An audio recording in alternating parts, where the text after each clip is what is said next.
নমস্কার।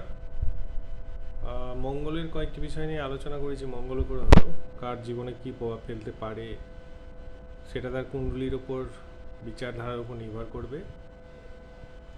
রাহু মঙ্গল যদি দৃষ্টি বিনিময় করে বা দৃষ্টি থাকে, রাহু দৃষ্টি থাকে বা রাহু মঙ্গল এক ঘরে বসে, তাহলে সেক্ষেত্রে কিন্তু একটু প্রবলেম দেখা দিতে পারে, একটু ছন্নছাড়া টাইপের একটু সমস্যা হতে পারে, মানে এক জায়গায় থাকতে পারবেন না।